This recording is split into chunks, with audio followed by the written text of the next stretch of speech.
Okay, hey, I want to I want to welcome all you guys to a special report of Shop Talk. We're going to be going live in about 7 minutes here. I'm your host, moderator, engineer of record today here, Chris Callen, in the bowels of the Cycle Source Magazine headquarters, 50 feet below the street level. Don't go anywhere. We got a great show coming up.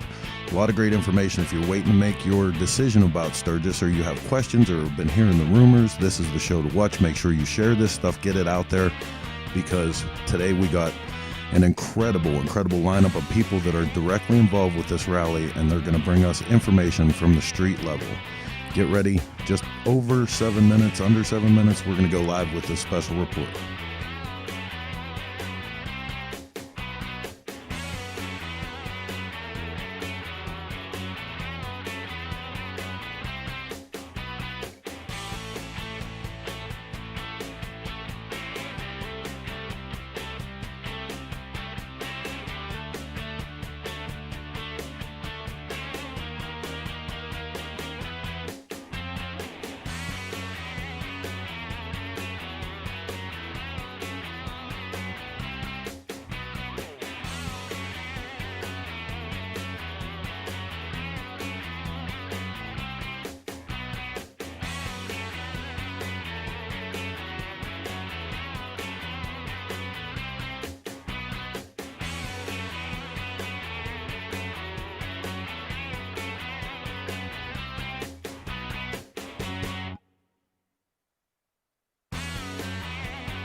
Probably as close to on time as we've been in quite a while for starting the show. It's amazing. The social media box is filling up like crazy. Obviously, you guys are waiting for this information from Sturgis. We're super excited to bring it to you. Lots of great stuff.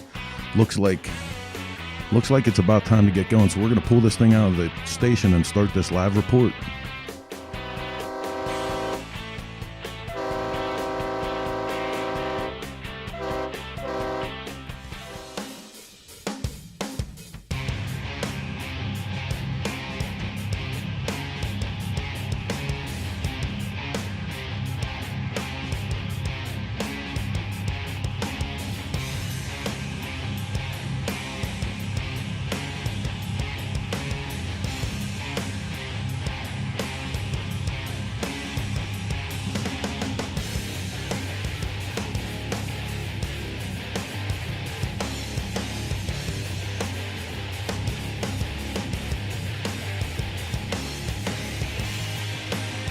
Okay, scooter tramps and chopper jockeys all across the land. This is normally when I would tell you it's 9 p.m. on the East Coast, but it's not. This is not your regular installation of Shop Talk. This is a special report we're getting together today for the sole purpose of providing you with information about the Sturgis Rally. More importantly, the impending decision from the city that is coming just this Monday about what is going to happen with the rally.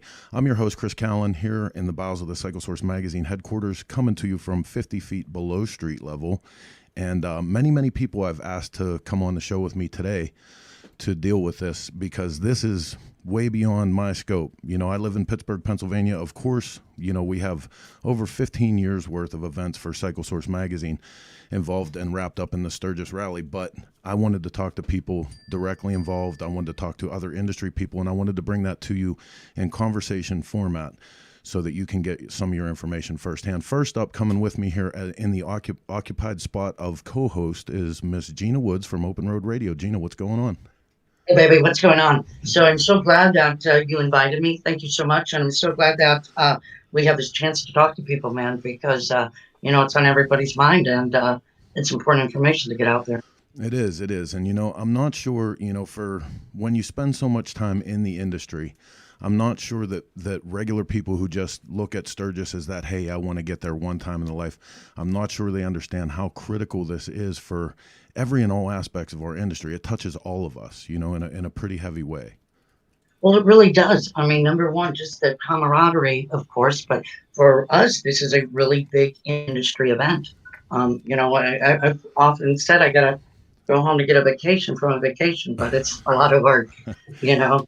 So, Absolutely. you know, people think that just a, you know, yeehaw time, but which it is. But it's with your friends, and it's business, you know. So it's important business to us that are in the industry. So, really glad to be a part of this today as well. Absolutely. Now, you on Open Road Radio every Saturday, you go live as well on many of the networks that we broadcast from here as well. But this is also carrying into that conversation. I mean, from now until Sturgis, this is a lot of what we're going to be talking about as far as motorcycle media. Well, then I think everybody wants to know how this is going to play out this year. You know, with the dynamics, with what we've been through for the last 3 months. You know, it's either, you know, some people said it's either going to be a bust or a bang, you know, and it's going to be interesting to see what they're going to do on Monday. We'll talk about that a Absolutely. little bit. Yeah, let me set the stage here real quick. So first, I want to tell you guys that we're not just asking you to sit here and listen to us. You'll see the chat box. Wow, I'm having a rough time this morning. You'll see the chat box off to the side. We want you to participate. Throw up your comments, ask your questions as much as we can get to them as the guests go through the hour. We'll bring it up. But here's the deal. So I can't even remember how long ago, you know, when COVID started, because everything has become Blur's Day in April, and it just goes on and on and on. But in the beginning, when events started canceling and everything, you know, it was really getting heavy. We looked at Sturgis like, oh my God, that's all the way in August. Like, there's no way it's going to have any impact for that. So even by the time the city made the announcement that it was going to be this part of June when they finalized everything and said which way they were going, it seemed so far off that there was no immediate crisis, you know. But for a lot of the people that do business, I want you to consider the fact that people who do merchandise around this in South Dakota right now, the Walmarts are filled with 80th anniversary 2020 gear. They're already in stores. As you can imagine, the kind of operational logistics that goes into this, there are already trucks on their way to Sturgis backing up that merchandise, you know. So it's a lot. It's a lot to consider. It's a lot, you know, a lot more interwoven back and forth than just saying yes or no. You know, there's so many things that this impacts. So it's Well, especially, Chris, like the 80th. I mean, you're talking, you know, the 70th, 75th. I mean, you're talking 80th, where people from Europe and, you know, from across the pond and have been planning this, you know, for years. I mean, you know, absolutely. you know, things get started as soon as the event's over for the next year. You know what I'm saying? So, Yeah. yeah, it is a really big deal. You know, the 80th is a big milestone for Sturgis, for our industry. So it's a big deal. So we're going to go back and forth with between Gina and I. We're going to talk to some guests, and like I said, this happened so fast that poor Gina, I kind of bamboozled you first thing this morning. It was like, look, we're doing a show. I need you to get this link. I need you to get on. So as long as you can be here, I truly appreciate it. I truly appreciate your input because it adds depth. And you know, in the meantime, as we go through our guests, we go through the list of people that are here, please feel free to ask those questions. You know, we'll do our best to get them all answered and try to, you know, get some clarity here. Try to develop a conversation that makes us understand what's going to happen next. It is fully our intention, so that I can say this up front, after the city has their vote, we're going to come back next week at some point, maybe with some of these same people, maybe a new crop. But we're gonna have a recap of the whole thing and talk about, okay, this was the plan A, plan B, but now that the city made the vote, this is where we're going with it. So with that, I suppose I'm gonna get to the business of this show and bring up our first guest. You guys will know him clearly and obviously as an enthusiast racer, but most importantly for his position with S&S Cycle. Please welcome Mr. Dave Zelma. Hey, thank you, Chris. There's no racer in me at all. Not at all. That would be like saying that there's no builder in you. I know there's. I build some stuff, but I don't race stuff and haven't in a really long time. So. Right on. So the reason that we're starting out with you today is just what I said in the opening of the show here. You know, it's easy to like clearly see the impact economically and civically that the Sturgis Rally has for the 14 days of the rally itself. But I want to talk about S&S for a minute.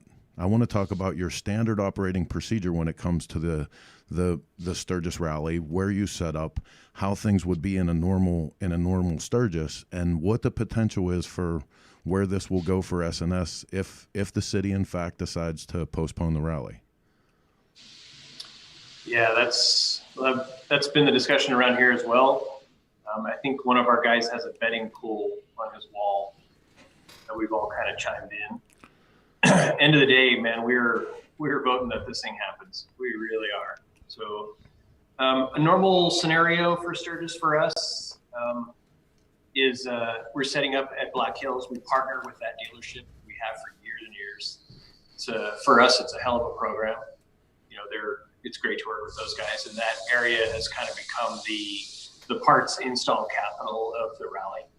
Yeah. So for us as a brand, that's the place to be.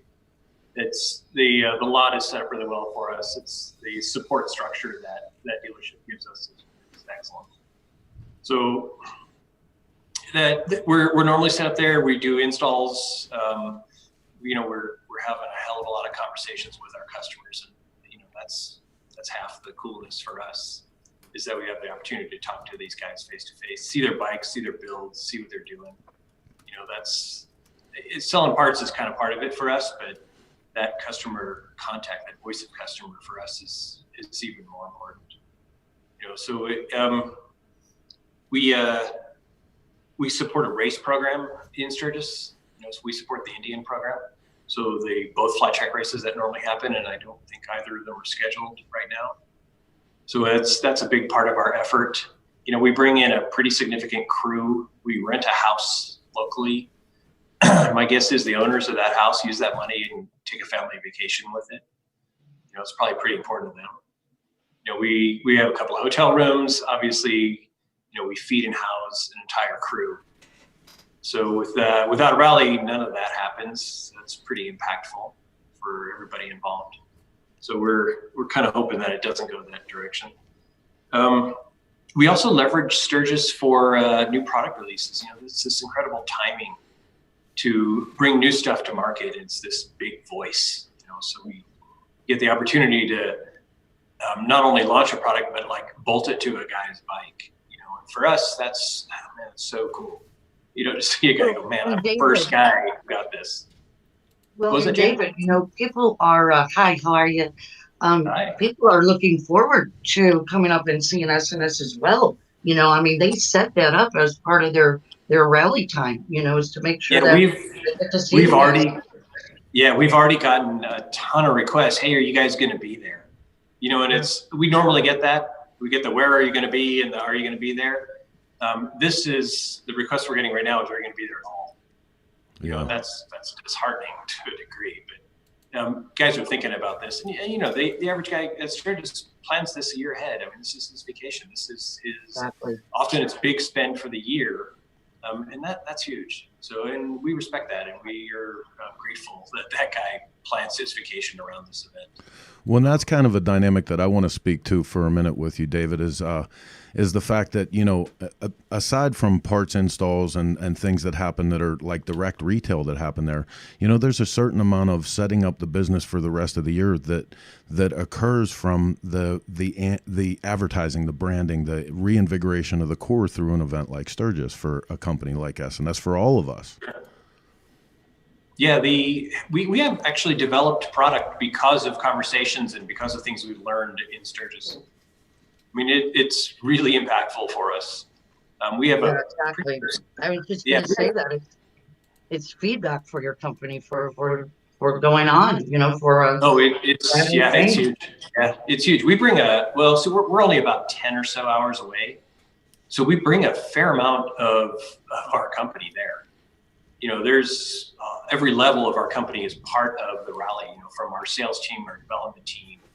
You know, they're if they're not there working the truck, they're there part of an event, part of a race. They're there, you know, kind of working with the customer, and that's super critical for us. We have a number of parts and some clothing that are set to launch for Sturgis already, so we're hoping that we're going to be able to make that happen. Oh, you guys at the end of the day, I think, you know, we're going to have to play along with whatever the city decides. You know, we want to keep our team and our customers safe, but you know, we're hoping it comes together. No, absolutely. And, you know, I want to be clear about that at this point of the show, too. We're not suggesting that anyone make light of this situation with COVID. And one of the things that you'll hear most of us on this show today, I believe, one of the things you'll hear most commonly is that personal responsibility. You know, understanding the guidelines that come down from the CDC, everything that goes along with the personal responsibility of keeping yourself safe. And obviously, none of us want to bring a virus to the city of Sturgis and have any impact on the health and well-being of the citizens there. But at the same time, you know, there's a very, very serious impact that happens to, you know, the economic condition of that town and to the industry that, you know, that makes their world around this being our Mecca, you know, and that's. Yeah. Oh, absolutely. Yeah, absolutely. We had a local event here last month in our little town. This little town has 4,300 people in it. Okay. So it's a little tiny town in the middle of Wisconsin. And it was put on by a local radio station, and it was a kid's birthday party, and the kid had been sick. So it's this little kid who loves motorcycles. So they called out and said, hey man, if you got a bike, come meet us at the fairgrounds here. We're going to pass by this kid's house and just remember our bikes, just to see the kid smile. 250 bikes showed up. Nice. Yeah, but it speaks to the pent up demand, the interest in getting out and riding and doing something that, you know, in this little radio station, this little tiny town, brought in 250 riders. Hey, here's a question coming in from social media from Kevin Jones, and it's kind of backed up by Laura Miller Wilkinson. Kevin says, if you're at HD, why is the city a big deal? And we're going to get to that many times today.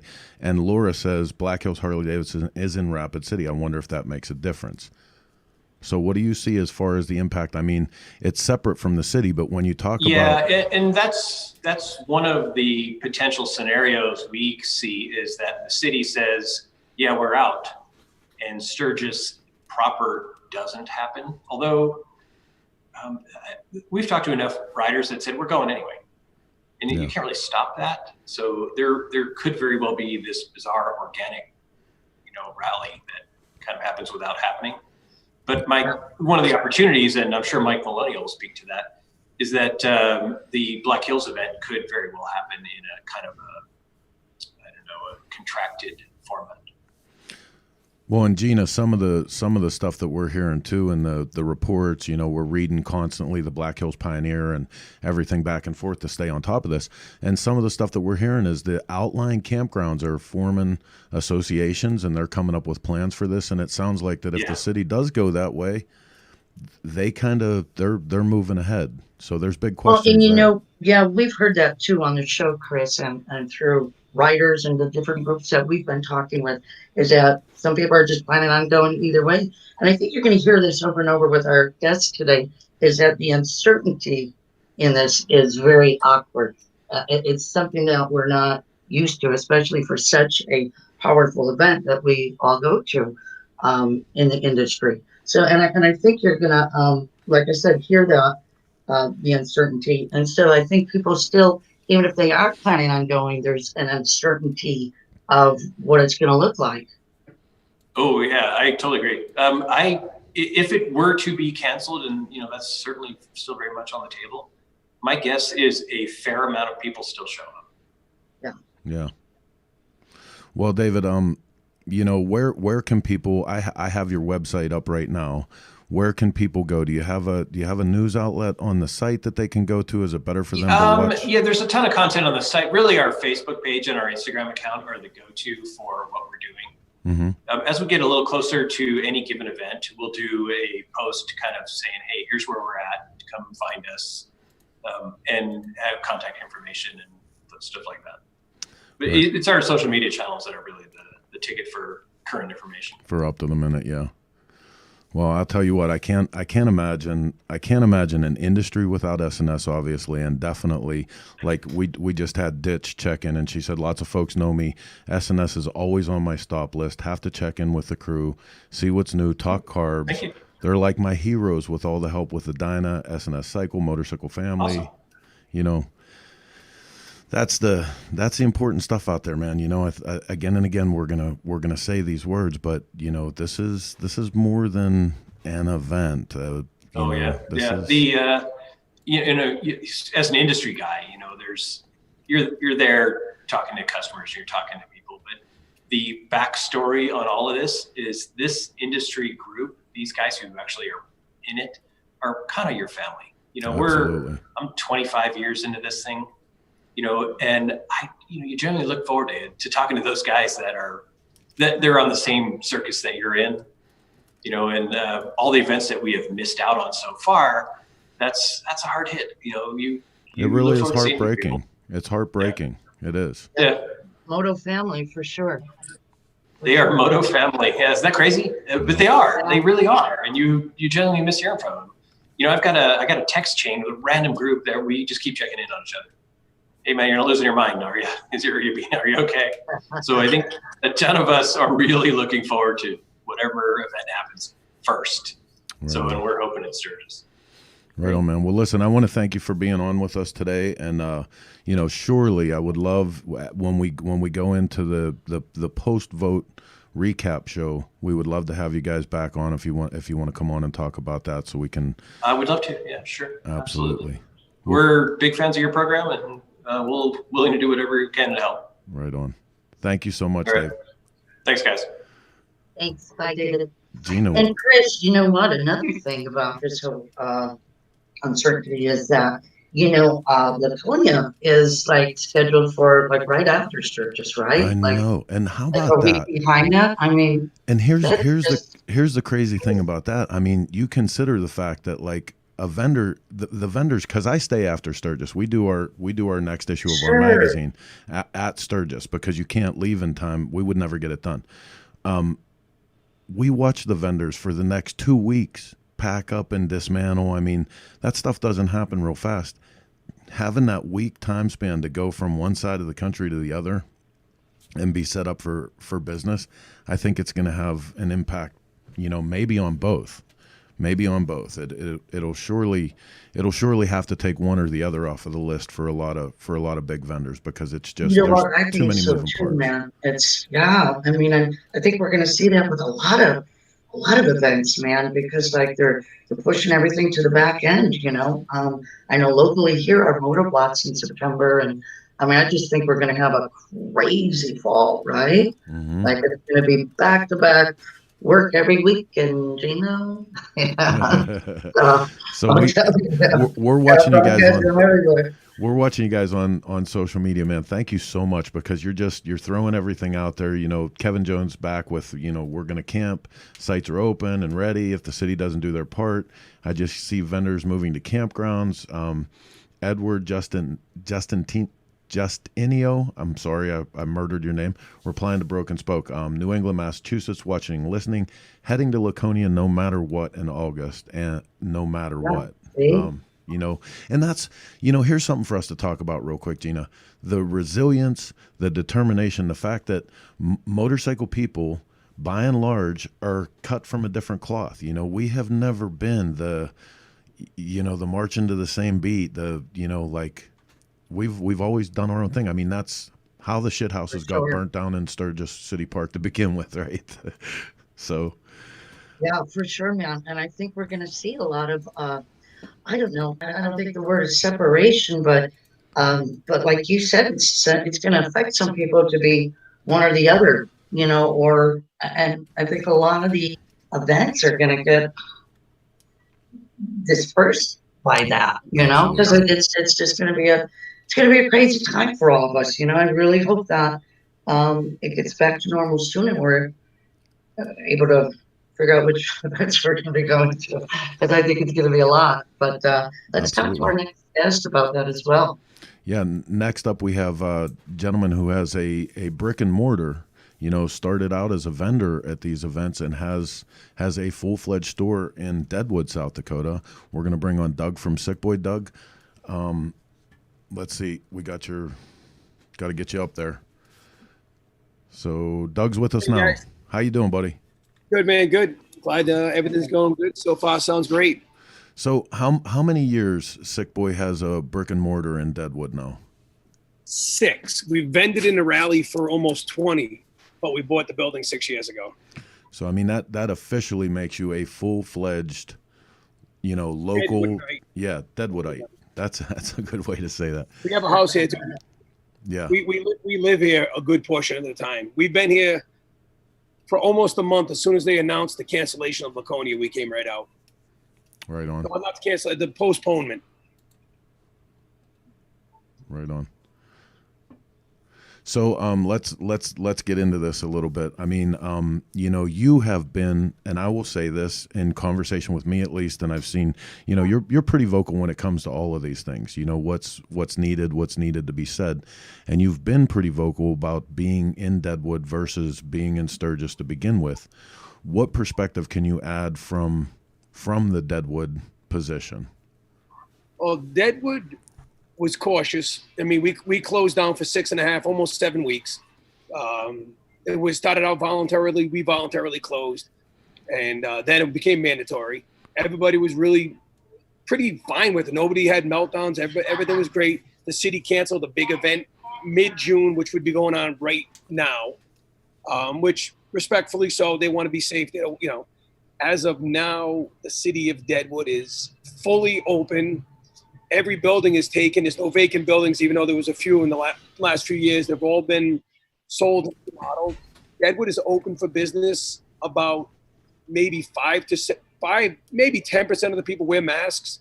You know, we just kind of keep your distance and personal safety. Wash your hands. Don't do anything, you know, you shouldn't do. The bars are pretty much open and running as normal. Restaurants are spacious with the tables so you can eat. I mean, after the last indoor meal we had was in Daytona. The next meal after that was here about 10 days ago. That was the first indoor meal we've had. Right. So it was, you know, and Misty took a selfie, you know, my wife, and the nearest table was probably 15 feet away. Wow. Yeah. That's the hard knocks of it. That's for sure. And that's just like us as well. We just opened up last weekend. Inside restaurants aren't even fully opened up here. So it's crazy times for sure. But and it's that long period of time too. I mean, did it how was your business affected? Oh, we were closed. It was horrible. I mean, it was zero money. We were doing specials every 10 days on the website. You know, we had to compete with everybody else. Everybody was bored, but nobody had money to spend because they weren't working. So every week we came up with like, buy this, get this for free, buy this at a discount, just to keep going to pay the fixed bills, not even the inventory, so to speak, but electricity, mortgage, things like the payroll. The two girls that work for us full time, they got paid, came out of our pocket, and we love our help, and we're thankful to keep them year to year, not just going through new help every year and closing the winter. We're open 12 months a year here. For sure. So that's a big effect Now, on you. one of the things I want to ask you about with your unique perspective to this conversation. So, what is the general mindset of Deadwood? Because I mean, even though Deadwood is independent and has its whole own program going on, it's still like that it's gonna matter what happens with the city, or is it? I mean, what do you guys see, and what is the mindset? No. Well, good question. I mean, I'm actually a little nervous that if for some crazy reason they cancel the rally, that they don't do street parking on Main Street in Deadwood, because technically there's no rally. And the minute the rally opens up, typically, and they do street parking on Main Street, the businesses, everybody, not just mine, everybody does business immediately. You don't park your bikes in the parking garage. You don't park on the outskirts and walk to Main Street. So the minute you get off your bike, you walk into a establishment, whether it's a bar, restaurant, t-shirt shop like myself. So if this rally should be canceled, the city owners, the business owners that I've talked to, all want to push the city to still do bike parking on Main Street because they know people are coming.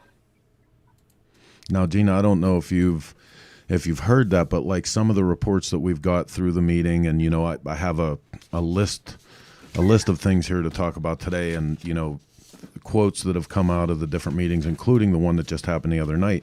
And part of one of the things that they're saying is that and potentially in Sturgis, in downtown Sturgis, that iconic picture of Main Street closed off and flooded with motorcycles and motorcycle people, that may be one of the restrictions if the city decides to postpone the rally and the event goes on. That might be one of the things that happens here, is that the Main Street's not closed for motorcycle traffic only, and it would change how it looks for the whole thing. Oh, it would completely, because I mean, look at the barricades that they put up, and the people that go up to that stand and take the pictures, and I mean, it would be Sturgis a completely different way. I mean, that's, like you said, that picture is historical, for people to not only come in and do, because they maybe traveled to Sturgis for the first time, and it's one of those things you got to do. It's on their list. Mm-hmm. So it would change the whole face. It certainly would change the whole face. So Doug, I'm curious to know. Let's say that the B factor here, what a lot of us would like to think is the B factor, is that there is an announcement that the city council decides to postpone. What are some of the things that you have planned to combat that? Because obviously you're going to be open, you have business to do. How do you go about that? Well, this is kind of crazy, and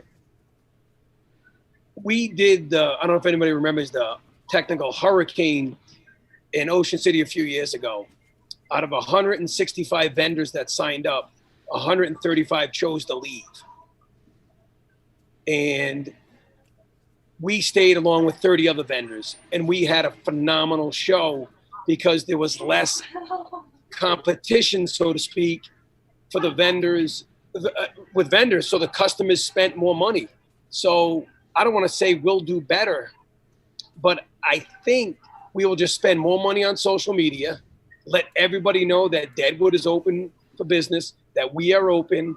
The only thing that's going to affect us, and Misty and I had the conversation since Bike Week, how much inventory do we buy? We have to pay our bills after the rally.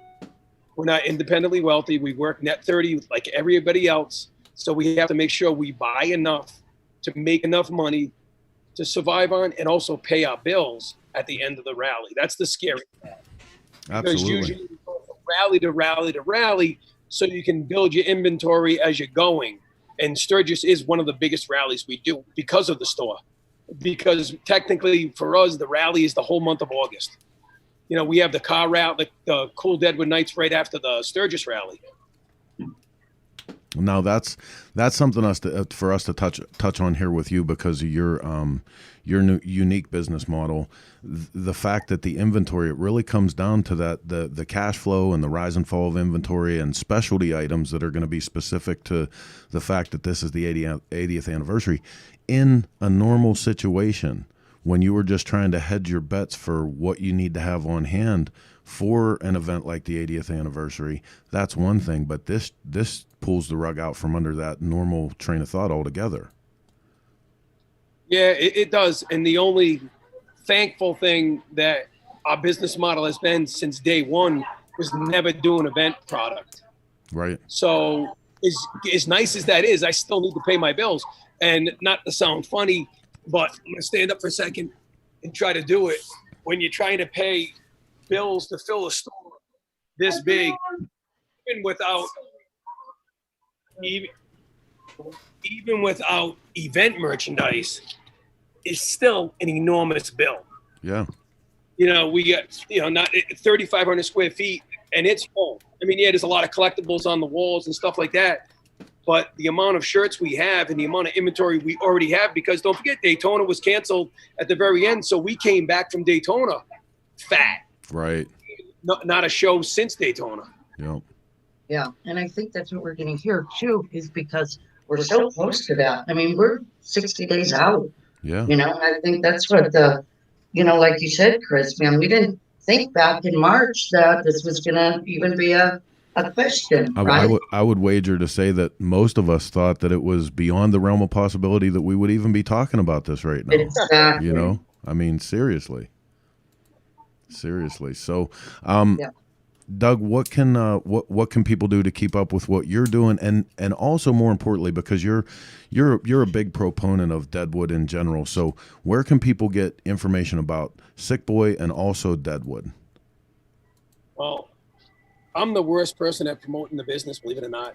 If you go to our Instagram or our Facebook, there's a lot of pictures of my wife and myself and hiking with the dogs and out to dinner, and then some new products mixed in. I never wanted to be the guy that just posted, here's a new shirt, buy it, it's on sale. Here's a new lady shirt, buy it, it's on sale. Our stuff is just about having great customers enjoy our stuff and become like a family, and then grow the family and make a living doing it. So any of our social medias, call the store. There's a live Deadwood cam, which I was going to try to walk the laptop outside, but you go to the Deadwood street cam, you can see what's going on. Deadwood is where do we get that? What's that? Where do we get that? I'll try to bring it up real quick. Deadwood, the Deadwood website, I think it's just deadwood.com or something like that. Okay. Access the webcam right from there. No kidding.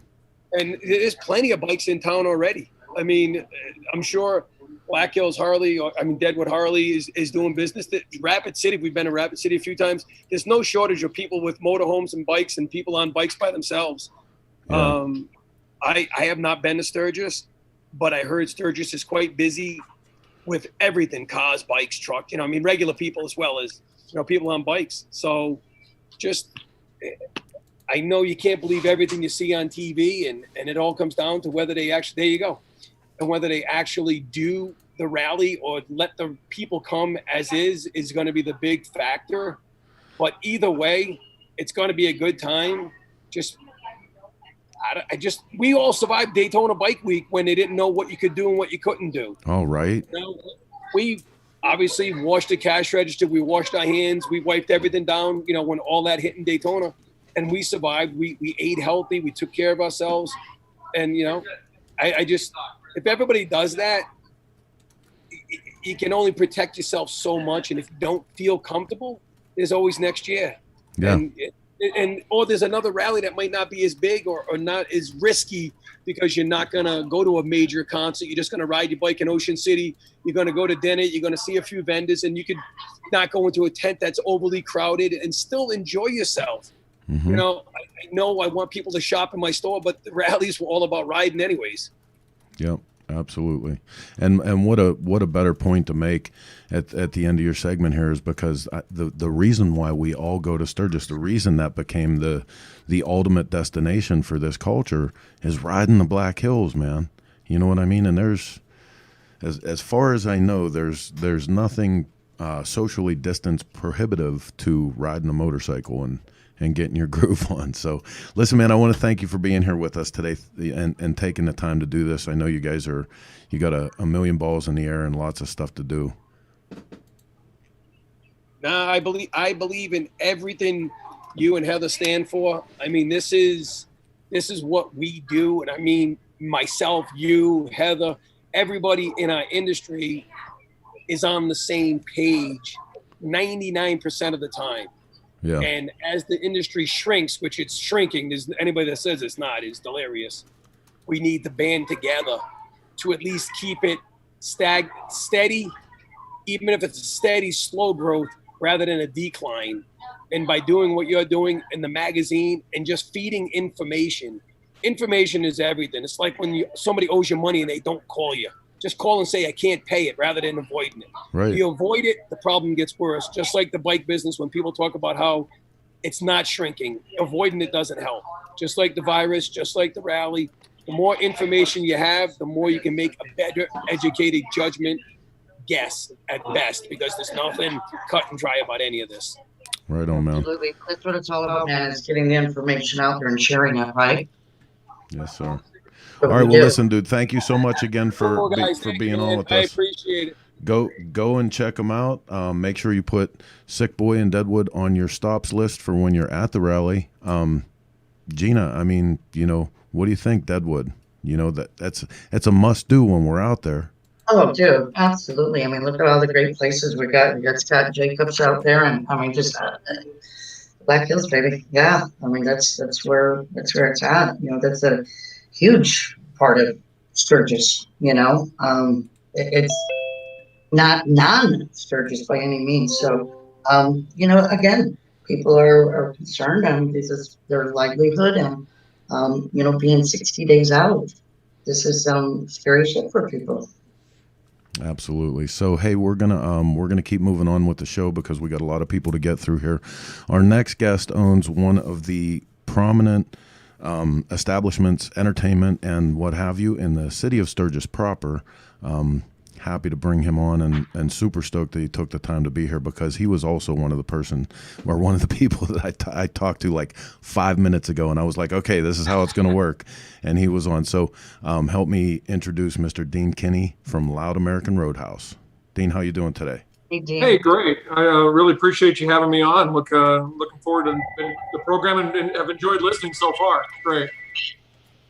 Now, Dean, one of the things that we're going to start off with you right off the bat is the fact that being in the city proper, you probably have the most information to give, of a lot of the people that are going to be on here today. And you also, if the city would decide to do a postponement, or, if restrictions come up, or however this is going to play out, you'll probably be the most exposed to impact of that. Am I right in saying this? Yeah, I mean, I think that's fair. I think that's one of our concerns, is that if the city didn't sanction the rally, and if there's big changes in Sturgis, businesses in Sturgis could possibly suffer some consequences that some of the businesses out in the county or in neighboring communities won't have. Yeah. So what about Dean, especially because you're relying on people that do come to Sturgis and want to drink and party and ride and check out concerts. So how does it look from you on the concert side? I think that's an evolving factor for us as far as how we're going to do the live music part of our thing. We're still a couple months out. We expect a lot of numbers will change between now and then.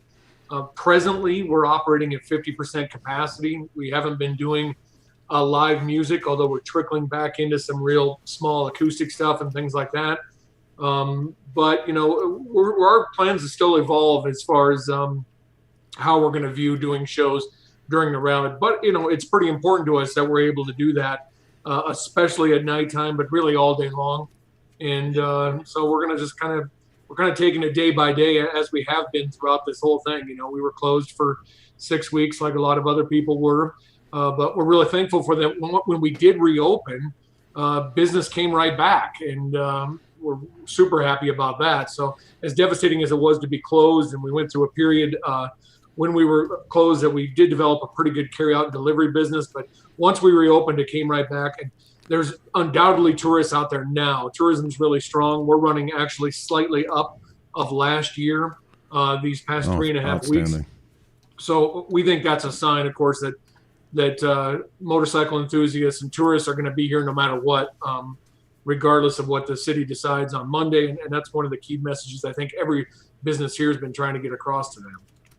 When that's scheduling has got to. Oops, sorry, Chris. No, go ahead, Gina. Scheduling has got to be real challenging for you. I mean, there's got to be a real pain in the ass because I'm sure a lot of the bands are looking forward to getting back into it, of course. But you know, I'm wondering, is it been hard with the dates and the bands that you are looking for, or that you have previously scheduled? You know, strangely not, although I feel horrible for the reason why. And we're in that business also. And of course, the concert business has been zero now for 3 months, and there's just some trickling back in of it right now. So I don't think it'll be hard for us to book acts at last minute. And we basically have our base laid in there now. But if we have to make some cuts, that would really be unfortunate, especially because so many of these bands that do this full time just haven't been out for many months. It's much like your industry, you know, just completely zero.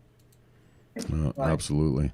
So one of the questions I had for you today is like I said, because of your geographic position, that maybe you could shed some more light on this. What is give us the barometer reading? Give us the tempo of this. What is going on? What do you, on an inside line, what can you tell us about the back and forth of this? Because the biggest thing that we're trying to deal with out here is the rumor mill, where people are saying Sturgis is just canceled.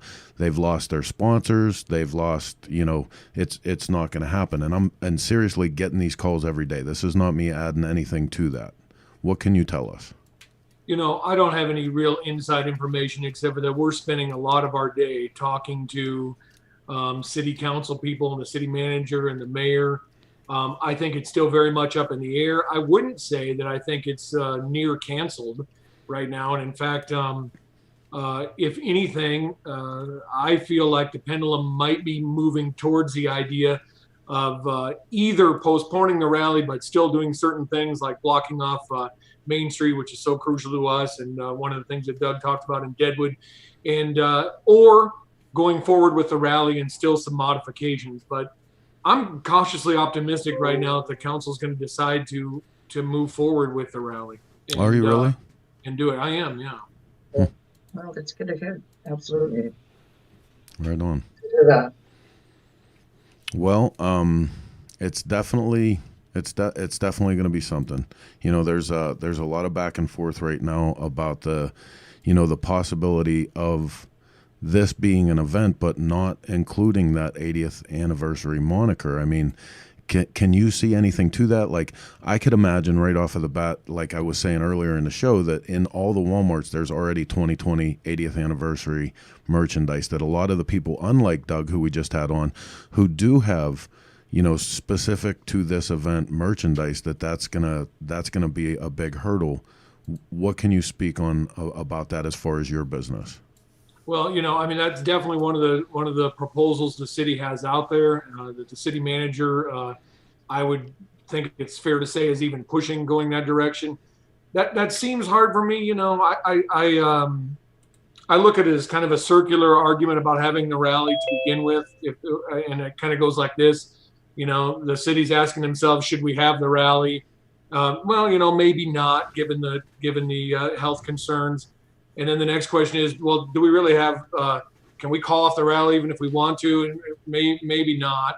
Okay, so there's still going to be a lot of tourists here. So we better block the street off, because for safety and other matters like that, we should block the street off. And yeah, that's probably a good idea. And then that leads to, well, we don't want everybody in just these few businesses. So we better sell vendors licenses and have the normal vendors that are in town to help with social distancing.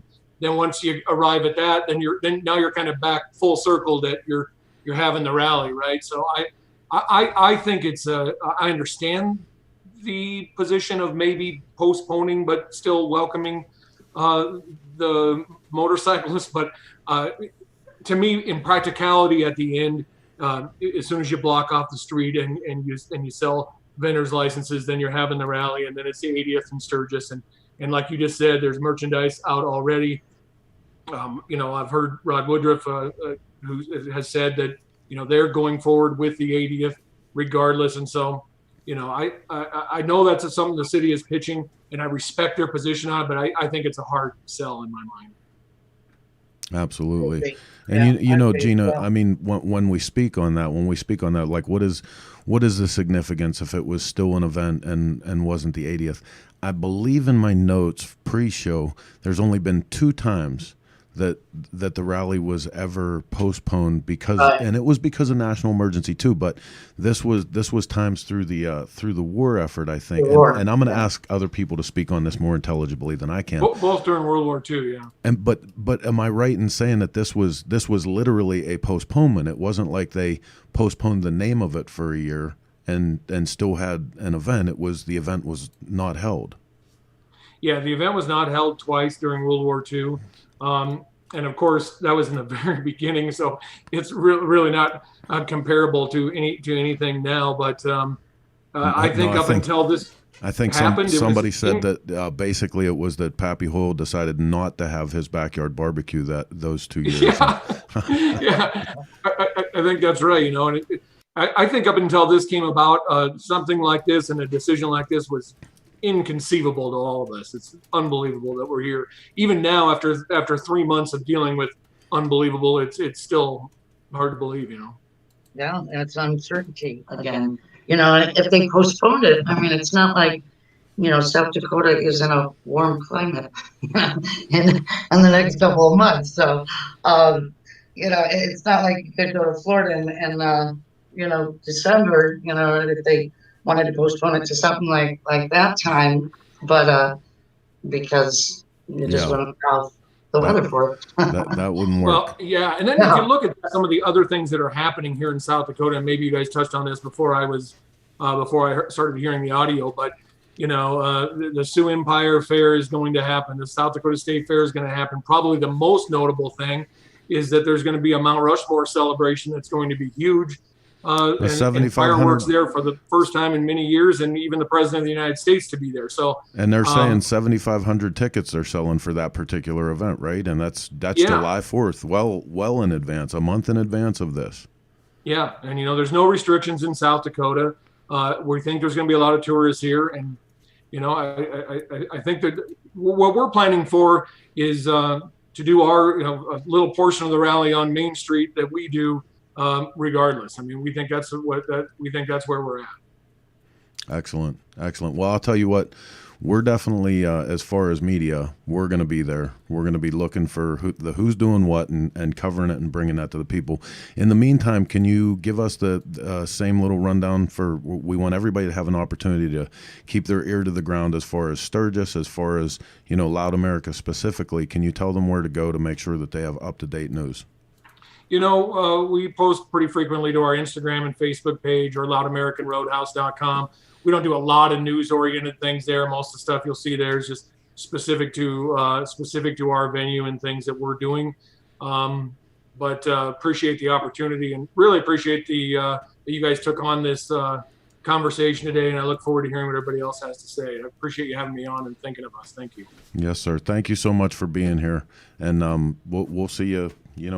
Just around the 2-month mark, we'll see you in Sturgis, South Dakota.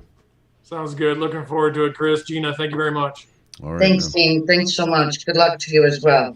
So, I mean, look at all the effectiveness. Right? Effectiveness that people are going through, man. It's, again, keyword uncertainty, but great to hear that they're forging through, and I think that's attitude of a lot of people today. So good to hear it. Absolutely. And that was my big question. Like I said, we had reached out to Dean late in the the planning of this, and it was critical for me to get somebody from the city proper, because the last thing we wanted to do here, and Gina, you know this from being a journalist throughout the years, the minute you have a one-sided conversation, it's discredited. You know, it's not any kind of real scientific or journalistic approach towards something. So we absolutely didn't want that, you know, and I want to make sure that we're going from the outlying areas, the major campgrounds, the smaller campgrounds, you know, the entertainment venues, the regular retailers on the street and in the tents. So we did the best we could with that in this short amount of absolutely, time. because you've got a great lineup, and that's very true. And they say that in radio as well, that if you have one political party on, you got to have the other political party on. I mean, those are just kind of radio etiquette standards, you know. So you put a great group of people together. So it's the due diligence, you know. But the next guest that we have coming up represents three different segments, three different perspectives on this. Not only is he a resident of South Dakota, not only does he represent a major aftermarket distributor, he also is a brick and mortar business right in the middle of town. So it's going to be exciting to talk to him. And if you could please help me get my stuff together so that I can do this a little smoother than I am right now. You got it. help me welcome to the show, Mr. Patrick Garvin, JP Cycles. How you doing, buddy? Hey guys, how's it going? It's great. Good to see you. It's great. Yeah, good to see you guys too. So excited that this is coming together this well, man, and the information that we've got to deliver. But I'm super fired up to talk to you because we've had you on the show several times. I know Gina's been with you in conversation, and I know this is going to be good. I know that we're going to get the straight dope. Yeah. So a couple things. Yeah, obviously I work for JMP. I'm going to be brutally honest here, and so I'm just going to go say up front, these opinions are mine. And the first thing I want to say is, you know, if the idea here is to keep people safe and they're worried about COVID, I'm here. That's over, man. You got, you know, protesters and, you know, tens of thousands of people in major cities that, you know, there's no talk about, we should see some spikes by this time, right? Like by this time next week, there should be thousands of dead people. Yeah. And it's not going to be that way. I mean, the Ozarks opened up. I mean, Colorado's been opened up. Nobody talks about that. You know what I mean? Colorado's been opened up. Florida's been opened up. You know, I think Doug hit on a really good point in that go do the research yourself. Go get some data. Stop watching panic porn on your local news. Wow, that's great. And on, you know, whatever news agency you look for. I mean, 43% of the deaths are in nursing homes. So my advice is if you're in a nursing home, don't go to Sturgis. So, I mean, you know, according to the CDC, right on their site, 90% of hospitalizations have underlying causes. Yeah, if you're sick, you should definitely take that into consideration. I mean, personal accountability is going to go a long way here. So if the city is doing this under the flag of safety, you know, I'd really like to know who their references are. Yeah, and and Patrick, I can guarantee that a lot of people feel exactly what you just spoke of. You know, I've got been around in different circles of people online, like we all have been, you know, and heard the rhetoric and, you know, the BS. And, yeah, so I think that your opinion definitely reflects what a lot of people are thinking today. Yeah, and so as far as the city is concerned, I think this is just in the lineages of weak leadership here. You know, I've been a resident here for over 2 years now. And I tell you what, this is the straw that broke the camel's back. I'm sick of this crap. You know, so we're in this little town here. We pay way higher property taxes than we should. We pay exorbitant taxes like water runoff and things like that. The city claims they don't make that much money off this rally, right? Well, then then why do people show up here? You're the only ones that can't make money here, apparently. Right. You know, so then they've mismanaged this, so they need this money. Okay, so then they're worried that they might not be able to have the rally because there's a real health scare. So they put out a Facebook post saying, we're going to raise your taxes even more. We're going to cut your snow removal, things like that. And rightfully so, the residents of Sturgis lose their fucking mind. Yeah. Because they're already paying too much. So here we go. You know, so then they've pissed everybody off. Now nobody wants to have it. Now, let me tell you this. If you live in this town, unless you moved here before 1938, you should know about the rally.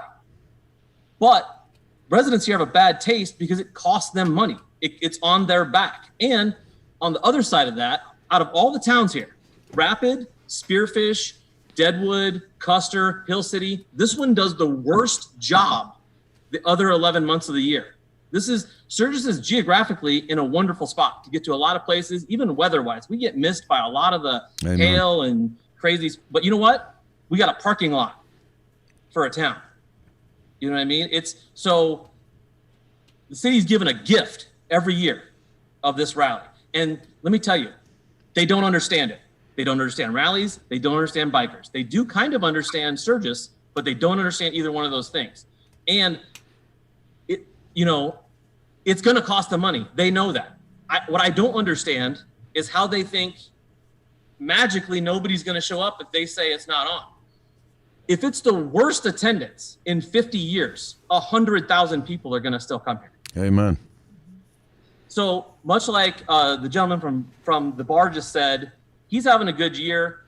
My wife is the president of Chamber of Commerce here. They were meeting with other Chamber of Commerce the other day. The Memorial Day weekend was up over everybody else. I ride constantly here on and off road. It's been super busy. There's, like Zelma mentioned, there's a pent up demand. And they're going to come. And the only people that are going to get hurt by this are the local businesses. And it's going to come down to vendor permits, because that's all they can do is they can say, won't shut down Main Street. That'll take care of itself. You get enough bikes on Main Street, it'll shut itself down. Right. And you're not going to allow vendor permits. Well, all that does is, one, it cuts their own throat because it's lack of sales dollars you're going to give to the city. And two, you're going to hurt your local businesses. Example, museum. My wife runs the museum, right? That's about $20,000 in rent that they'll miss on. Yeah.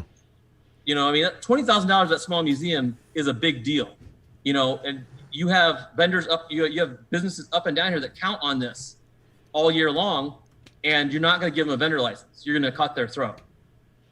You know, obviously I'm fired up about this. I don't blame you. I'm just sick of this. You know, here, I want to throw this out because I want people to know about this. The city is trying to annex Jack Pine, the little racetrack, the original Jack Pine Gypsy racetrack, other side of the highway there, right? Mm-hmm. They want to annex them so they can tax them for services and this and that, but it opens them up to all kinds of stuff. So this is the best thing about this. The piece of land they're using to annex Jack Pine was given to them by Jack Pine. Yeah. To put in a road.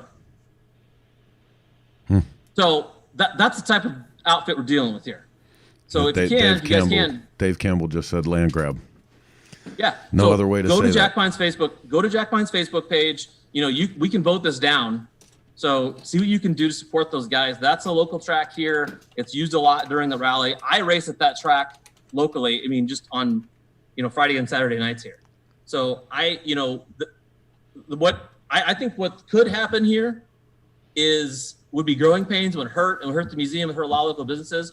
Go ahead, say no, and everybody out there, make this the biggest rally ever. Because I think they need to understand what makes a rally isn't a city, isn't a parking lot. It's the people that show up to the rally and the vendors that show up to the rally. That's what makes a rally.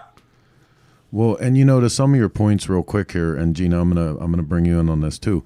It's important that you understand that, like, some of the stuff that we're talking about, it is the civic responsibility of any city government to act in the best interest of its constituents, of the people that live there. Agreed.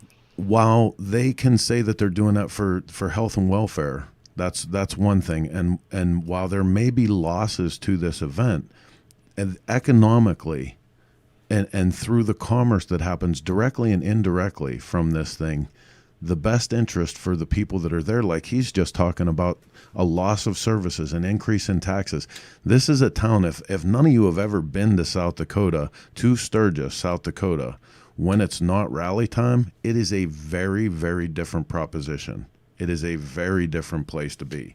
So you have to consider that too. And I mean, they really do. You know, I have stuff on my desk here, you know, quotes from different meetings that went on, and one particularly came out of the Black Hills Pioneer, where one of the local business owners reminded everybody that a federal court ruling from the Eighth Circuit said that, you know, effectively, because of the trademarks and the rally and blah blah blah, it named the fact that this rally is affected by and supported by and promoted by so many different pieces of commerce, it could not be owned by any one single entity.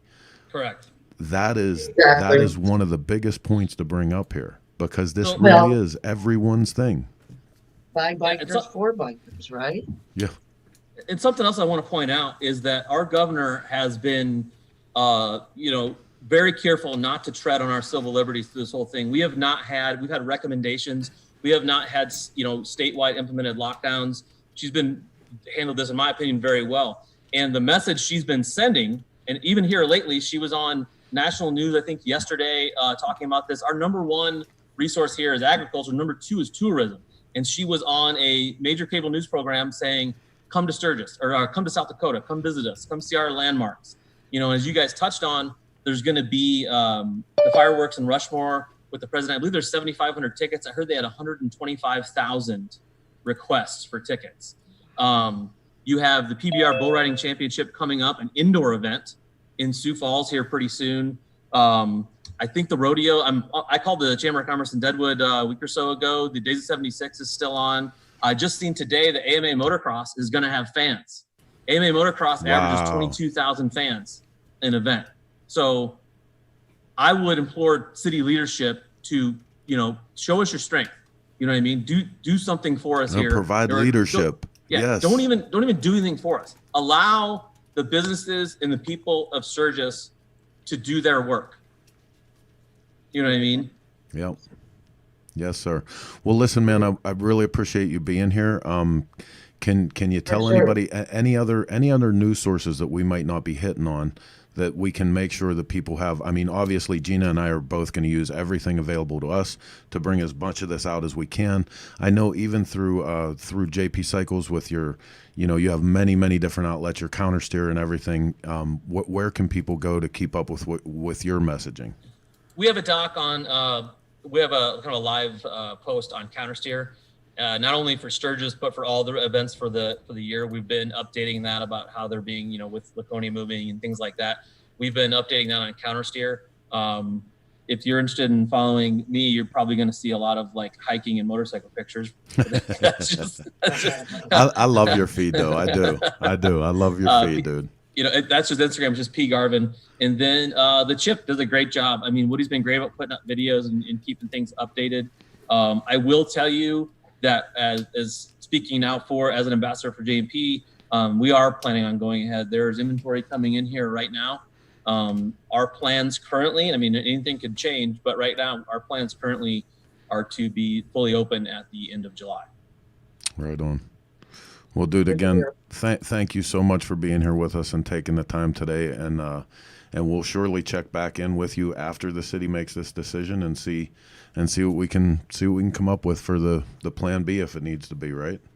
Yeah, come to South Dakota. I mean, rally time, non-rally time. This is an awesome spot, man. Come see us. Right on. Thanks again, Patrick. See you. Bye, Patrick. Thanks again. So Gina, see, I mean, Yeah, this is he's fired up. fired up, He's fired up. and He is rightly fired so. up, and that's right. Yep. Good to hear it. You know, great to hear it.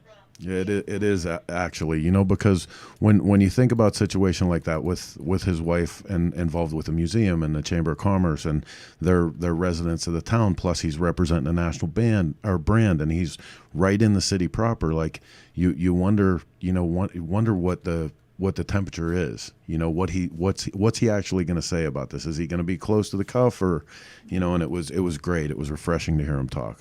Well, and, you know, it represents so many people. You know, that's why I think your lineup is fabulous, because it represents all these people are. I mean, you're going to get closer to home, right? Yeah, absolutely. Well, listen, we're going to move on with this. I want to tell everybody real quick here that we're broadcasting this through the Dennis Kirk Studio Shop Talk coming to you 50 floors below the street level in Cycle Source Magazine headquarters. And we appreciate Choppertown sending this message out for us, everyone at Cycle Source Magazine, all of their media connections. We're going to move on to our next guest, and this gentleman represents one of the big concerns here, and we talked about them earlier on, but if you guys could help me introduce Mr. Mike Maloney. Mike is coming in from Black Hills Harley-Davidson, and quite an event property out there too, Gina. Oh, huge. I mean, that's, yeah, it's its own little its own rally for sure. You know, that's a big deal. That's a real big deal. Absolutely. Mike, how you doing today? Hey, I'm good. Thanks for having me today. No, absolutely. Now, again, I have to apologize because you were another one of the 5-minute marker guys that I was like, hey, please, can you come on the show? and you guys were so great about it. You dialed right up, and you're going to provide some great insight here because you saw, like, even in the beginning of the show, one of the questions right off the bat was, you know, hey, Black Hills Harley-Davidson is in Rapid City. What does that even matter to this? It does mean a lot, and we locally owned business. We're really lucky that we made it through this whole thing. We never had to shut down. We have locations in Deadwood that had to shut down, and the opening of our Hill City store was delayed. We had to shut down our Badlands store and Wall with recommendation from the local government, and we fully support our local leaders and their recommendations in each city. Rapid City, luckily we haven't been hit that hard with it yet, so we've been wide open. Business has been great. We actually had a record May for motorcycle sales. We've sold more motorcycles in the month of May than we have in any year. So we're really lucky to be where we're at. We really support our local government and our governor. Her back to normal plan, if you've seen that, I think it's covid.sd.gov, relies on common sense and personal responsibility. And that's what people need to remember when they're making plans for whether it's June, July, or August and traveling to the Black Hills is that common sense and personal responsibility will come out from what really matters. Absolutely. And Gina, I mean, that's, you know, one of the things to talk about here is no matter what people will say, won't say about, you know, the city controller, the local government in Sturgis, I have yet to hear anyone say that they have not supported everything that the governor has been doing in South Dakota. That's great to hear. It sure is great to hear. And yeah, we were set up at Black Hills Harley-Davidson. That was kind of our headquarters last year. The radio show, Open Road Radio, and it was phenomenal. You know, we were giving away that Harley and having people fill it out. It was free sign up, but it was packed every day. Yeah, there's a whole city of vendors there, you know, that would be affected. And I'm just wondering if they would the Mike, would the also apply to Rapid City? As of now, we don't believe it will. Like I said, we're in a completely different county. We're in a completely different city. So we're a locally owned business, and we're open today, and we will be open every day. We'll be open 7 days a week by the end of July and all of August. So we know people are coming. We're prepared for anyone and everyone that's willing to come and visit us. As of today, we still have our pre-rally rollout is August 1st and 2nd. We still have 53 brands committed to come join us on the pre-rally rollout, and that's just the sneak peek. We have commitments from over 80% of all the vendors that were here last year, as well as additional new ones that are coming in that have never been to Sturgis and are excited and eager to come see what the 2020 Sturgis Rally looks like. You know, that was one of my big questions was any impact if you could report on what your vendors are seeing, because it's important to state here for people that haven't been to Sturgis, or even if you've been to Sturgis and you haven't spent time at Black Hills Harley-Davidson, your facility, your property, your event property really represents some of the biggest brands that are in this industry. So if there was going to be an impact to it, it's something that the ripple effects would move quite noticeably and fast through the motorcycle industry. You're right, and year after year we have over 100 of the industry's best brands come and set up here. This has been built to be the premier shopping destination for V-twin enthusiasts. We work hard to make sure that it's easy to get in, easy to get out. Workflow is easy. On-site installations, quick and simple. And like I said, big brands like Vance and Hines, Rockford Fosgate, Performance Machine, Progressive Suspension, the list goes on. And we've been in close contact with all of them, and they're all still planning on coming. Every year this will be my 19th Sturgis Rally working on the blacktop here, my 8th in the marketing department with the vendors. And every year you lose a few for crazy reasons that are outside their control, and this year's no different. You have supply chain issues, you have personal issues, and yeah, we have a few cancellations, but actually not that much more than we've seen in the years past. So, and with a list of great other brands that are willing to come in and fill that spot. So we're planning on being here. We still have, like I said, planned on over 100 vendors set up. We've got 40 acres of blacktop. If you've never been here, you can see the aerial shot of last year's rally behind us. Social distancing is easy here. It's easy to be 6 feet away. You don't have to touch a Vance & Hines muffler to know the performance and the sound that it's going to create. It's easy to stand 6 feet away from it and hear that muffler and hear the different options that they have. If you want to listen to the radios, you can stand 6 feet away from the Rockford Fosgate system and it's still loud. It'll actually be a little bit louder if you're sitting on it, but it's still a shoppable experience no matter what viruses is or isn't in town. And we're going to be here, and our good partners are going to work hard to be here no matter what's voted on Monday. Well, I'm glad to hear that about vendors, because that was going to be one of my questions. What are you seeing from the ones that have canceled? But I mean, with 80% ratio, and you saying that, it's really not a lot different from other years. So, that all looks good. That all looks good to me. Absolutely. So, and go ahead. Like I said, another big part of the rally at Exit 55 is that big sales tent, and there was previously some concern about inventory, and we're lucky that we're going to be having that tent. That tent's available, and it's going to be full of hundreds and hundreds of new and used Harley-Davidson motorcycles, all available for sale. Sturgis is a good one because a lot of people ride out and they see the opportunity and the benefits of a new motorcycle or a new to them motorcycle.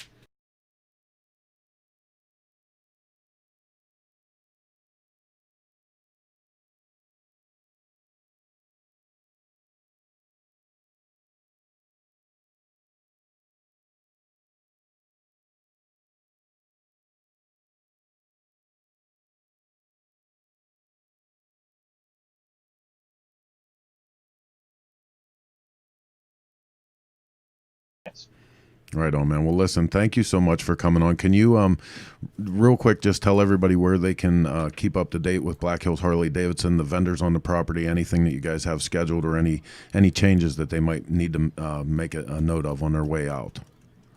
Yeah, for sure. We have a vendor list on our website. There's the rally list that we try to keep up to date right there at Rally, and countdown to our pre-rally rollout. Like I said, August 1st and August 2nd, we've got over 50 vendors already ready to be there.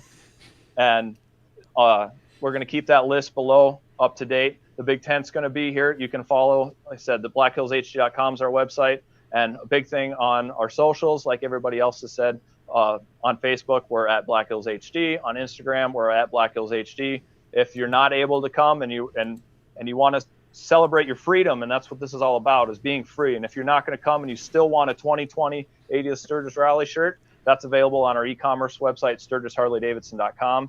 And like I said, free shipping there. All the vendors are up to date on blackhillshd.com. We're going to keep our socials up to date. We've got a lot going on with our good partners here around, and it's good. We're going to be here. We'll be open.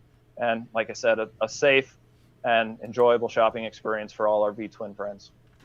Right on, Mike. Well, listen, thank you so much for being on with us, and I look forward to seeing you in short time here and spending some time on the property at Exit 55. For sure. Thanks for having Mike. me. Okay, thanks a lot.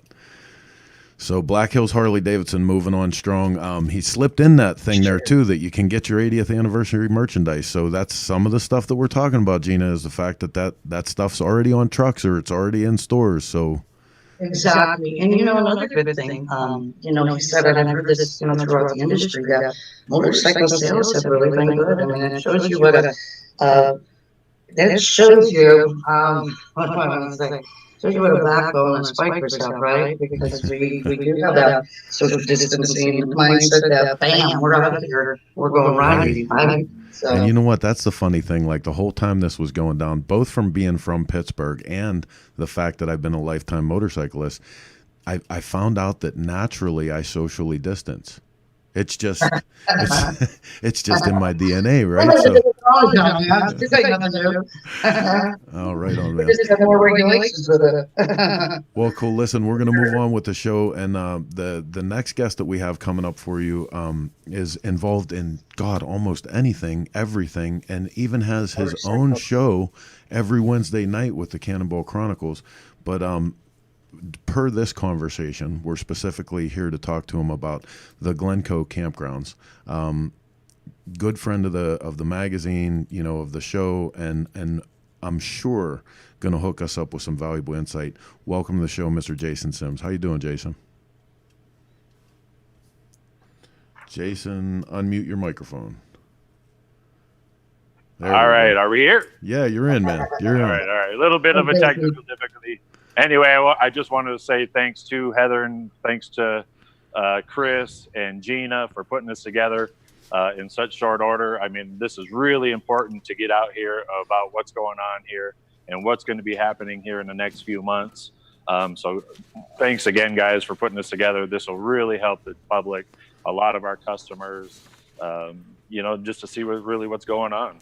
Absolutely. For sure. So you're kind of on the border, man. I mean, you're right between the north and the south in this because of your location. It puts you right at the line. What's your take?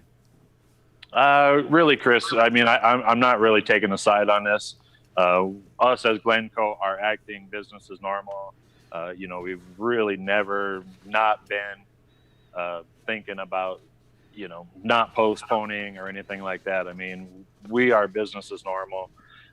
We understand that, this year may not look the same as normal years, and we're taking some precautions and changing some of the ways that we're doing business to keep some of our rally comers safe, from what's going on.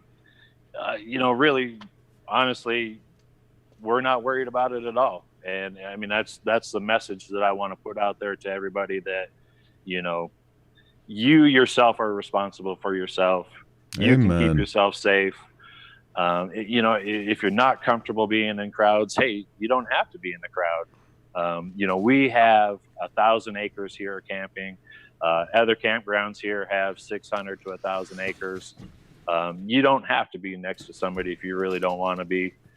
Come out, enjoy the beauty of the Black Hills. Really over the last 10, 15 years, the rally has become so commercialized.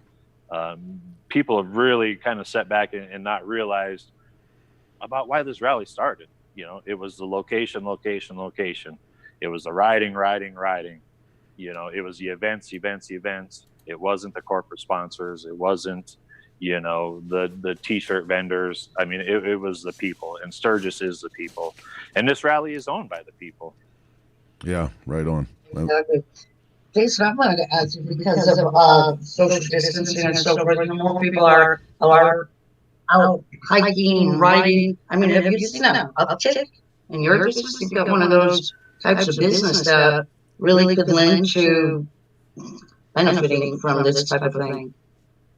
I mean, really, truly, I mean, we're only open for the 2 weeks. Honestly, we haven't really seen a decline in reservations or anything like that. I think people are ready to get out there, get back to some normalcy. Obviously what you're doing is going to change a little bit, but hey, it might be for the better anyway, Yeah. Just like Chris said, hey, I'm used to naturally, socially distancing, and, you're just doing things a little bit different, and change isn't bad. Well, one of my things here, Jason, too. A few weeks ago, we've been doing week after week. Gina and I both, different topics on the show that touch on this. But we had Rod from the Buffalo Chip on, and I said to him, because of his unique perspective, I said, if we went back the whole way to Sturgis Rally in the '80s, could we see enough downturn in the rally population that it would be that bad? And I think everybody is like, oh my God, no. So if they were able to have rallies in the 80s with the attendance numbers that were showing up in South Dakota for that, I think we're going to be okay. I think that we'll figure that out. No, exactly. And one of the things that I want to share is, this year we've seen a really big uptick in brand new customers, people that have never been to Sturgis before. And we're super excited about, even though it's going to be a little bit different year and it's not going to be the same status quo, we're super excited to show, all these new people exactly what Sturgis is about. The party, the people, the riding. And, we want these people to go back and tell their friends and tell them about Sturgis and the fun that they had. And we want to get some new newbies next year.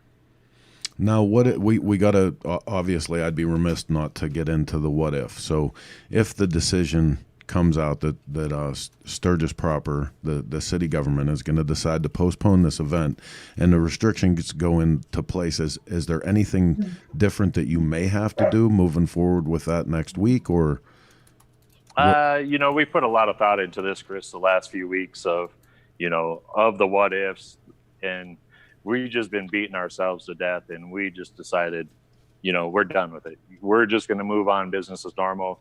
Like I keep saying, hey, this rally isn't owned by the city. It was proved in December in the Supreme Court hearing that, the rally isn't owned by anybody.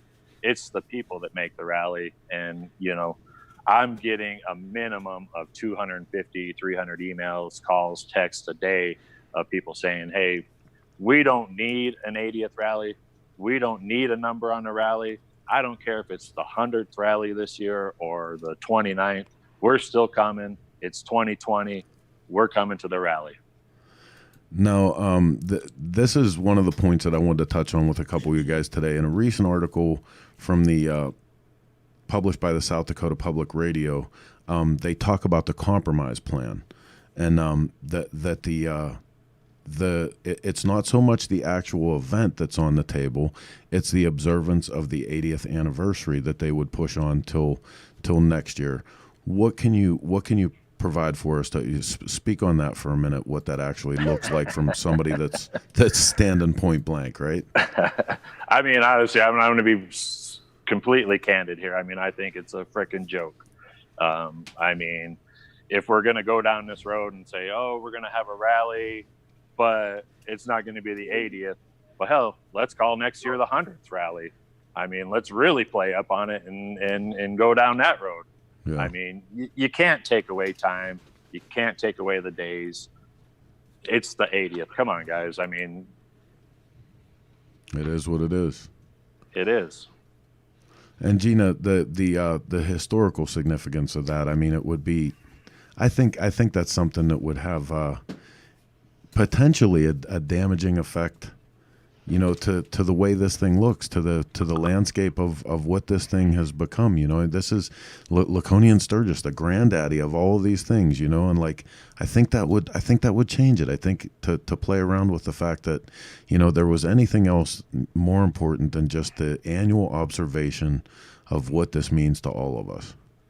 Yeah, well, I missed what you were saying. I had to step out for a second, but yeah, as far as being, as I said, the granddaddy, and kind of also, what makes it so weird, Chris, is that this is kind of one of the last big hurrahs for the season for a lot of people. You know what I'm saying? As far as, I mean, so this year it's not the last hurrah, So that kind of changes stuff in the industry too, because we're all used together. We're definitely going to. I mean, there's things that are still happening afterwards, but in normalcy. But it's kind of crazy that the last big hurrah of the season, the kids are going back to school, in the same weekend or the next, for most of us hope and pray for the rest of us, hopefully. Or typically. So, I think it just puts a spin on a lot of stuff for us. It really does. Absolutely. So, Chris, I want to touch on this just a little bit. I mean, what kind of message is this going to pertain to everybody that, myself that's already ordered our 80th anniversary merch? I know places like the Buffalo Chip, Full Throttle, some of the places downtown. I'm real tight with some of the t-shirt guys. Hey, we've all got 80th anniversary t-shirt stuff. So, I mean, if we're going together, business as normal, and we're considering this the 80th, and next year the city of Sturgis is considering the 80th, but we're going to the 81. I mean, what kind of message is this going to really tell the public, you know?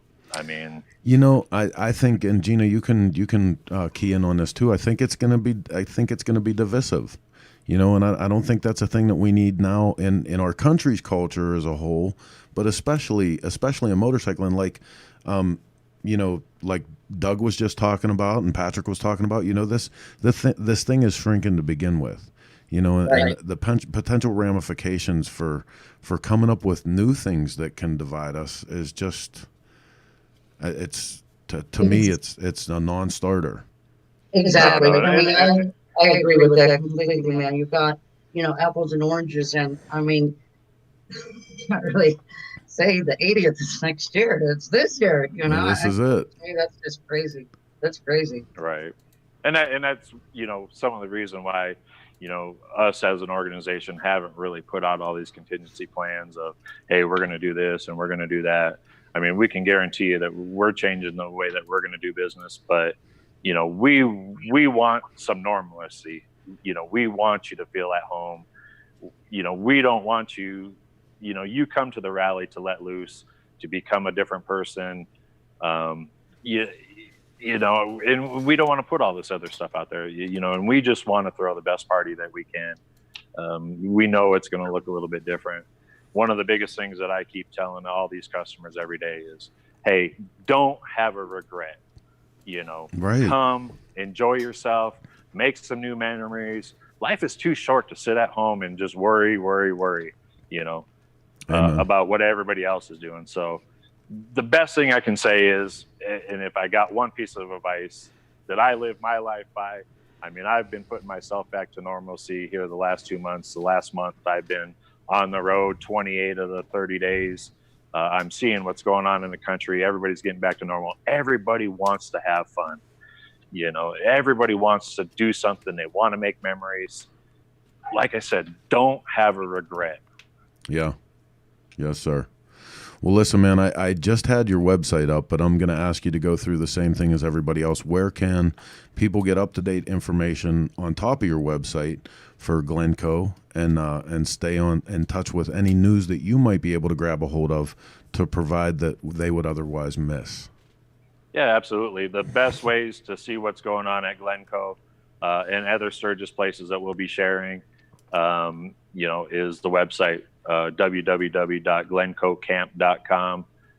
We also put a lot of information out on social media, such as Facebook, Instagram. You know, we just keep watching there. We're coming real soon here. We'll be announcing some entertainment lineups and some vending and stuff like that as we're getting these deals locked down and trying to get some of this, you know, locked in. Well, please feel free to send that along to both Gina and I. I'm sure that I will be sharing her admonishments that we'll move that along as directly as we can. We're here to be in service. Again, thank you, Chris, for everything that you do and putting this together. One last thing, get out there and ride your motorcycle, have fun, and make some memories. Yes, sir. Yes, sir. All right, man. Well, thanks for being on with us, and we'll see you in a very short amount of time here in South Dakota. If not, next week on this very show. Awesome. Thanks, guys. So, well, you know what I think the message that we're hearing over and over is that, you know, we as bikers, we roll with it, right? Yeah. We just roll with it, man. I mean, not just as bikers, but, you know, people in general are as well, you know, not resisting it. But, I mean, we're going to roll with it. Absolutely. So our next guest, Gina, I told you I wanted to try to really put together a well-rounded approach. And while we've heard from the Black Hills Harley-Davidson people, and, you know, that's the dealer manufacturer plus a great big event venue, I also have the privilege of bringing on one of the custom shops out of Deadwood. So we're going to invite right now on with us, and Where is that music They coming got their from? music going on, baby. Hang on. I'm looking for it. Okay. So if you can help me and invite to the show and organize your expectations of my control over the audio, damn it. That's all I could say. But this is Jason Mooke with Deadwood Custom Cycles. Jason, how you doing? Chris, hey, how's it going, man? Thanks for having me. Yes, sir. Absolutely. Absolutely. So, Jason, we got to talk to Doug a little bit, and we spoke about the climate of things in Deadwood. But what can you tell me from a custom cycle shop in Deadwood? We as a community closed down. Deadwood did in March. I say March 21st, and only the non-essential businesses stayed open. They made some accommodations, but we controlled this spread of the COVID thing. We at Lawrence County, which is Spearfish, Deadwood, Whitewood, we had 9 cases initially, kind of, and then we didn't have anything for months. Deadwood, has since opened up. My shop specifically, we were closed to the public. We were kind of open by appointment only. That was fine for us because we had so much work we were trying to get caught up on. And now Deadwood, as of May 7th, has been back open and everything's open, and the table games are open. There's gaming, bars are open. No big, huge events like at the Grand or anything like that. But we still haven't seen a significant spike after being open now for a month. And this is important to mention, Gina. Not too long ago, we got reports that directly reference this from the Number 10 Saloon. I think it was 2 people that were employees of the Number 10, bona fide, Corona patients. They were hospitalized over that. And I mean, so it's not like this just missed them, right? Right. Exactly. Yeah. I mean, it touched home. Yeah. My wife actually works at the Number 10 Saloon. She's the assistant bar manager, and we know both of those individuals. They both have fully recovered. We believe that it was a result. I'm not going to get into the fact that the media published that they were employees of the 10, which I thought was wrong. But they they canceled the pub crawl event for St. Patrick's Day. Still, a ton of people came. We believe that those 2 contracted the virus from then. They full recovery. Yeah, it was rough, but they're 100%. They're back to work. They're good to go. A lot of people, did the initial quarantine thing, and we've got our hand sanitizer out, and we're not being silly about it. We're not just ignoring the measures, but at the same time, life's got to go on. Absolutely. So, Jason, one of the big questions I have for you, and this is something that we shared in conversation with Doug too. What do you see? So if the city does or doesn't make that decision, and this came in through social media, what does that mean to Deadwood? I mean, what really matters up over the hill compared to what they're doing down in Sturgis? Well, Chris, we love the rally. Before I moved here 5+ years ago, I used to wait for it all year. I just was so excited to get out, to the Black Hills for the rally. And I love it. And now being here and having a custom shop, it's kind of the worst 2 weeks of our life as far as for work. We do 16, 18, 20-hour days just to keep everybody on the road that's here visiting. And Deadwood, is a tourist town. And the Black Hills in general, we love our visitors. We love our motorcyclists coming from all over the country to come out and ride. But, we get to enjoy riding all spring, summer, and fall, So we want it to happen. And to be honest with you, I think whether it's official or not, or whether it's sanctioned or whatever the city has, it's going to happen.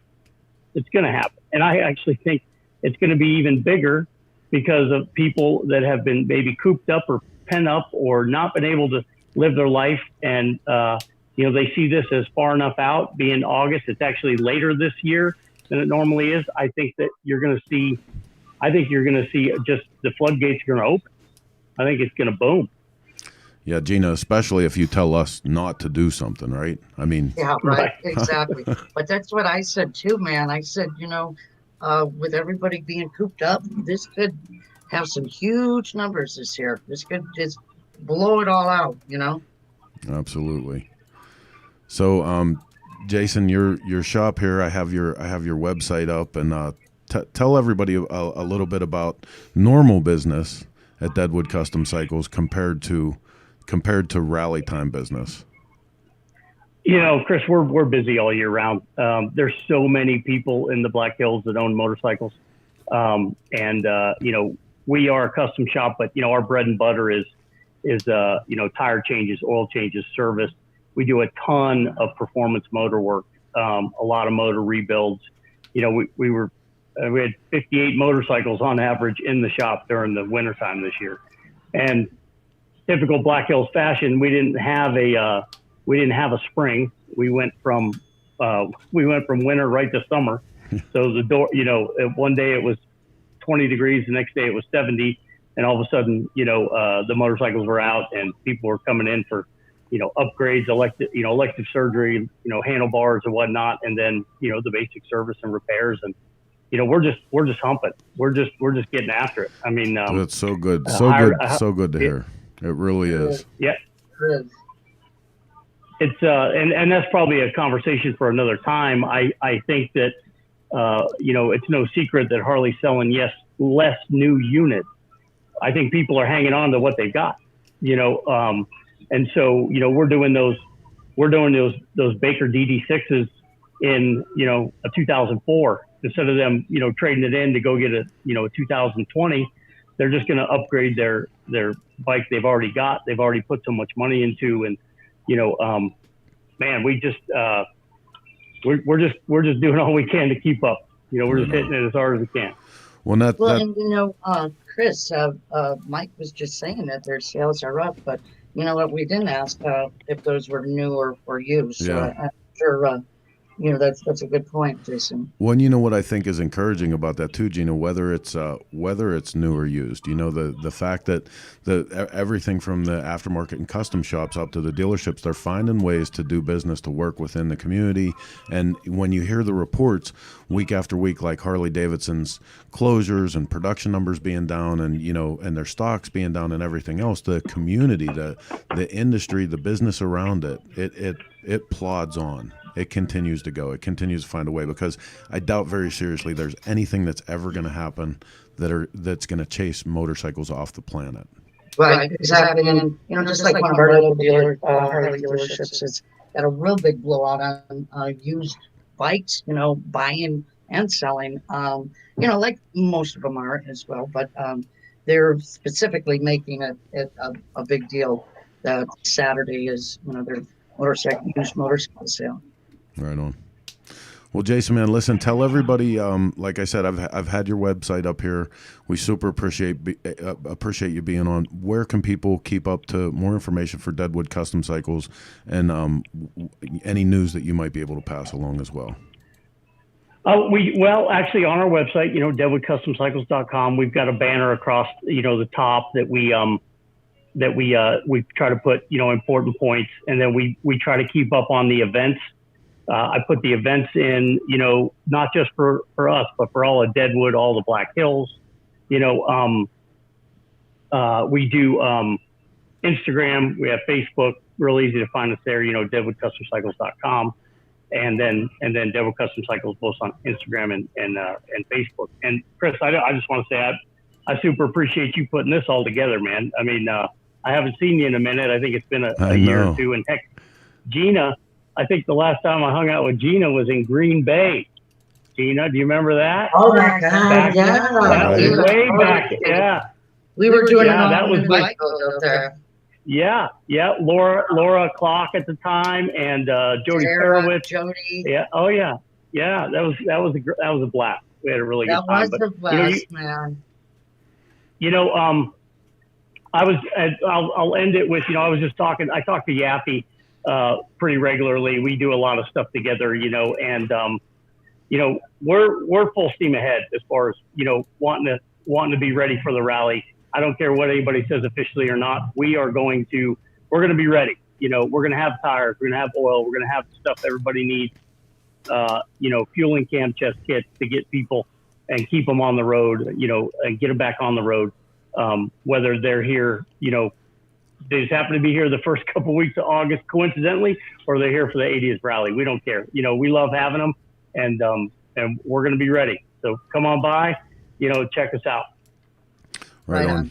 Thank you so much for being here with us, Jason, man. And we'll be checking again with you soon. And obviously, when we do our recap show about this, we'll touch back in and see if you want to come on and add to anything here. But thanks again. You got it, Chris. Anything you need. Thanks, man.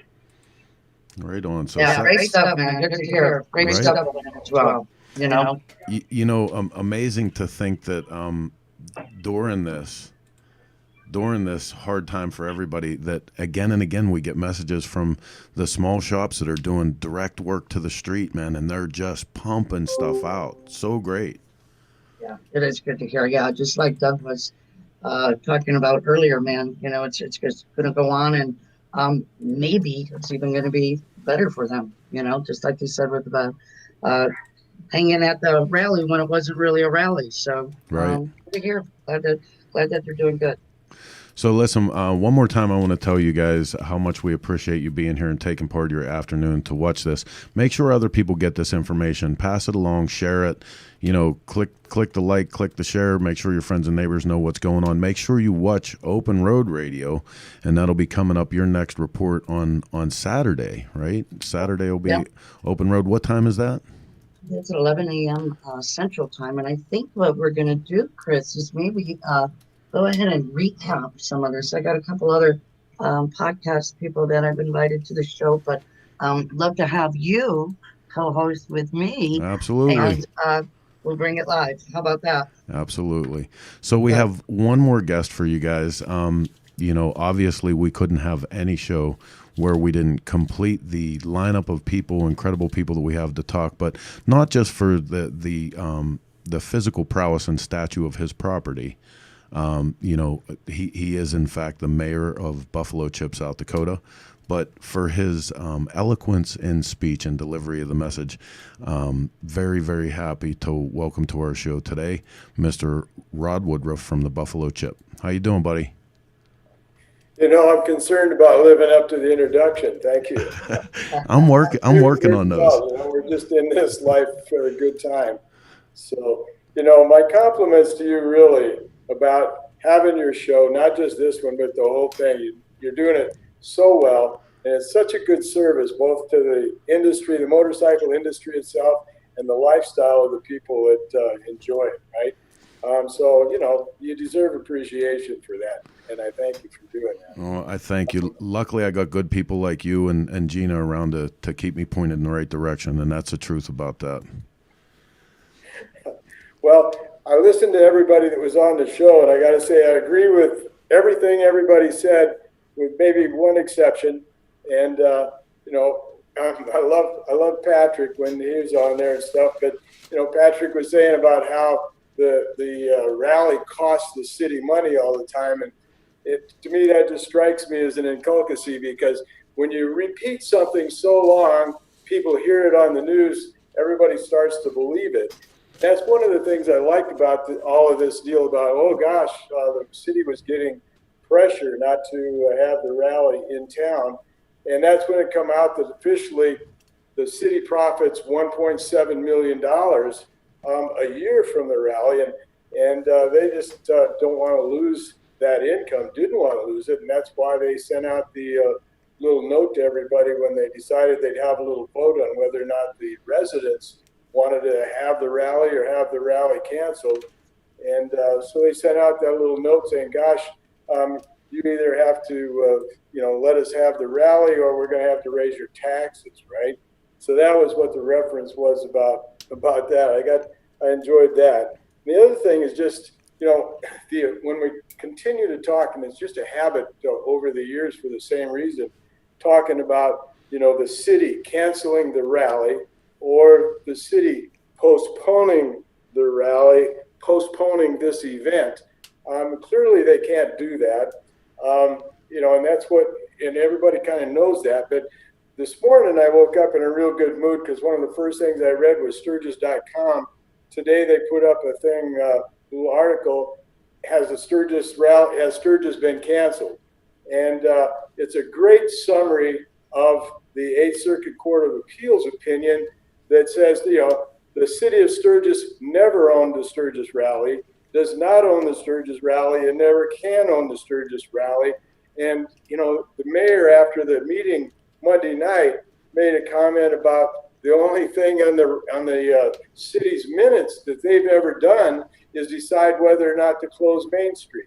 And so one of the comments, was about, well, they want to postpone the event and maybe have the observance of the celebration next year. And, I think, all those kind of things, somebody might think there's something there, but I challenge anybody to find anything that the city ever did to promote a celebration of anything, much less the 80th, right? So, they want to have it put off for a year or something. But, that's kind of what Jason was talking about there. This is the 80th. I mean, it might have been when Pappy Hoyle had it in his backyard back in the 44 and 45.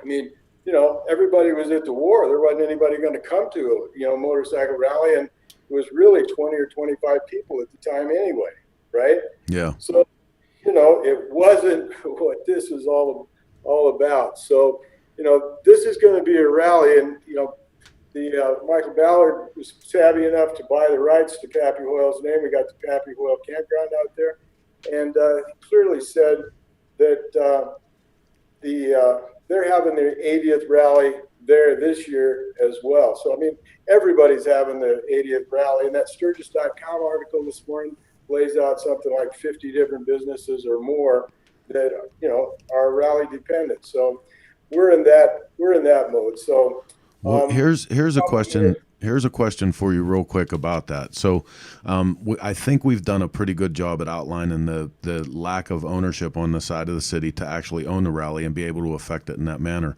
Have they indicated either in any of these meetings or in any other forum that they would have some kind of plan to discourage people from coming if they decide to, what they consider postpone the 80th?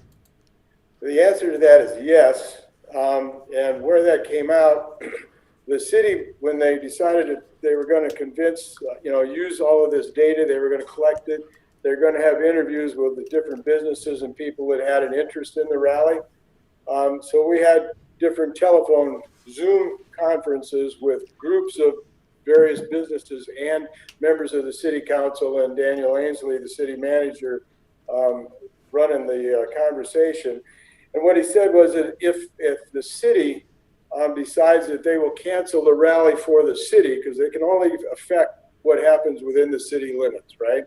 And so if they decided they were going to put it off, they were actively going to do a promotion, a campaign to tell people not to come this year. Now, that is going to hurt and would hurt a lot of businesses, including, and most specifically, the businesses in downtown Sturgis, because it would be a specific request not to come into the city of Sturgis.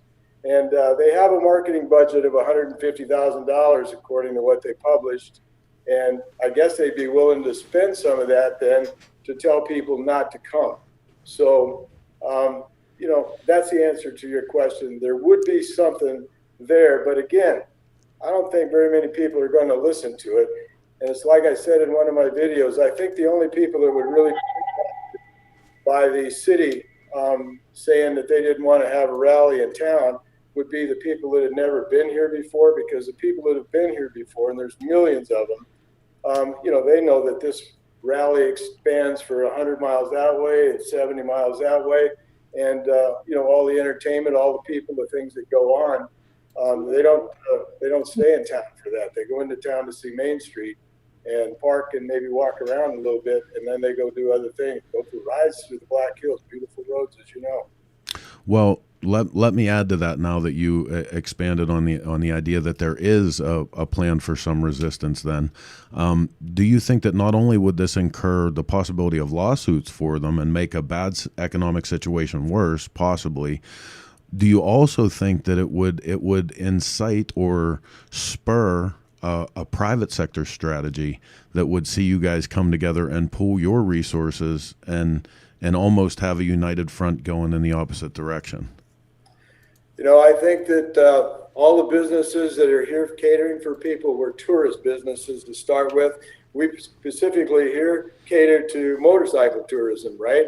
I mean, so you can put it in that category. The state is accelerating its tourism budget and its promotion starting next week.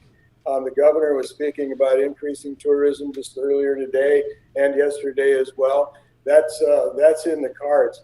And so I don't know that there would be any reason to try to have a formal organization. I think everybody's already working on the same thing, working together as much as everything. So it might be competitors in different ways, but everybody's working towards the same goal, and that is for hospitality for the people that come here. And that won't change, and I don't think there's anything about lawsuits or anything like that. People are just here to provide a service, and the business is very good. There are a lot of people coming. All these folks that commented about that, that's true, right? And so you have these different environments. The business in Deadwood, since it's open, has been record business. You listen to the folks at Black Hill Harley-Davidson, they're going to have a tremendous rally out there. They're doing banner business, right? And really, you hear that everywhere. So it's people want to get out. People on a motorcycle, by definition, have a sense and a desire for freedom, and this is a good place to have it. We've got a governor here who's, inviting 7,500 people out there, no social distancing. 2 weeks already at downtown Sturgis. They've had their Sturgis concert night on Wednesday. No social distancing. They got people out on the streets just being normal. So the governor's, return to normal plan is exactly what people want to do. And the stuff about the virus and the fear that is in there, I always think of fear. It's false evidence appearing real. And so when this whole thing came about, we were all fed a bunch of crap about how many people are going to be sick, how many people are going to die. Right now, South Dakota was projected to have something like 600,000 of the 800,000 residents infected, 5,000 people in the hospitals, right? And so they went out, and the governor prepared for a worst case scenario to have, preparation, the ability to have 5,000 people hospitalized. You know how many people South Dakota has in a hospital today? 84, right? Wow. Instead of 600,000 people, there's 5,667 approximately that have been tested positive. So, the numbers were just, just outstanding. I mean, just ridiculous. And I personally compare that to 1969, which was the last pandemic that we had. I took my 3-year-old daughter with 300,000 other people to see the Rolling Stones at Altamont, and 22.5% of the population of the United States was infected with the Hong Kong flu, right? And you look at that percentage, I mean, that would right now would be something like 37 million people in the United States. And, those numbers just don't compare to what the data really is for coming down with this. And you hear that from medical people as well who don't really get on the news that much. Okay, hang on for a minute, because I know this is a special report and we're trying to give information about Sturgis. All of that aside, you just said on this show that you were at Ultimate. You were at the Stone Show when they released Sympathy for the Devil, and all of that stuff went on. You were there with your children? What? I mean, it's That's right. We sat about 100 feet in front of the stage, and wow. Social distancing wasn't a particular issue. We parked in the middle of the freeway, and we walked about a mile to get there, and and actually I'd gone to a Stones concert at the Oakland Coliseum about 3 weeks before that as well. So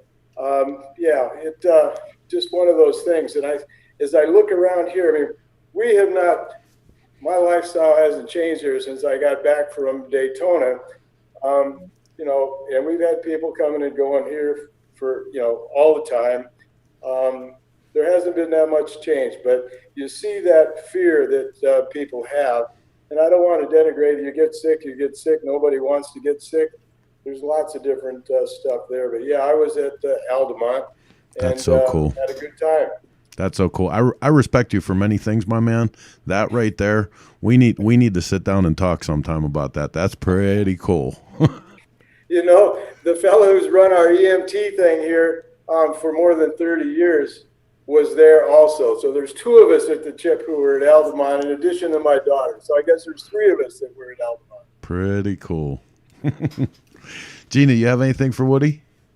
Yeah, that's totally cool. Woody's just a regular old badass, and yeah, for sure. So yeah, I expect something like that from him. But that's pretty cool. So check this out. So we got somebody that I can't make out the name, Jetby, which is true. You know, a lot of people talk about years of Sturgis, Woody, with the police hassling. You know, they bring in hundreds of thousands of cops, it seems like, right? But do you think that, you know, his comment goes on, it's all going to depend on how many bikers will consider health and safety, considering so many people from all over the world could be there, over cops and officials hassling bikers with all kinds of restrictions. Yeah, will this increase? You know, there's no reason in my mind to be concerned at all about the law enforcement or safety here. The police, you know, this is not New York City. This is not Seattle. This is not LA. It's just different. This is America right here. It's the way it used to be maybe everywhere, but it's comfortable. You can be free here. You got a sense of freedom here. That's what the chip's all about anyway. That's what we're here for in the first place, is to be celebrating freedom. That's why we have our military tribute out here. That's why we got these flags flying. That's why we ride motorcycles. That's why we go everywhere we want to go, right? And that's what this motorcycle rally is supposed to be about, gathering of American people who love their freedom and like to exercise it. So, yeah, fantastic. And I mean, with the amount of stuff that you guys do, you really do put it out there to make sure that people are going to get that lifetime experience in the celebration of this culture. I have to ask you, do you have a plan B? I mean, an operation as big as yours, I can only imagine the wheel that steers it is as big as my whole property. But do you have a plan B, and what would that look like? Or is there even a need for it from your perspective? You know, plan B, we're on plan B, aren't we? So, you know, no, we're having a motorcycle rally. You know, you're either doing it or you're not, and we're doing it. There you go. There you go. Well, I'll tell you what, man, it's been from front to end with this show. It's just been great talking to you guys because, you know, I have to tell you, every day answering the phone here, I'm all the way out in Pittsburgh, Pennsylvania. Gina's obviously right outside of Chicago. We're far enough away from this that we don't have the benefit of the daily reports. And, you know, we do have the incurrence of the phone calls of people that are hearing the rumors, and they're worried about this and worried about that. And even for us in our office here, we start to worry, is there going to be a Sturgis? What's that going to look like? And we're pretty much consigned to the fact that if it's, you know, us in the Sprinter van and we have some sleeping bags, we're coming to Sturgis. I don't care what happens. But exactly. And I mean, Chris, look at, you know, I had Jerry on a while back, and I've had Rod on talking about this, and this has all been, you know, a little bit further back, not ever thinking that when they were talking about this 2 months ago on my show, everything was a go. I mean, even that there's a question now is just kind of weird, right? It is. That it's even come through this because we didn't think back in March this was even gonna be a question, you know, like we've said it several times.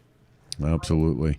Well, in closing, Mr. Woodruff, what can you tell people? Your website is insane with information. We've been bringing that up throughout your talk today. But where's the best place to get up to the minute, what's going on when you're announcing different entertainment and everything that's happening there. Where should they be to see that? It's all going to come out in our newsletter, buffalochip.com for the website, Facebook, Instagram. So, the guys are really good at keeping that stuff up to date.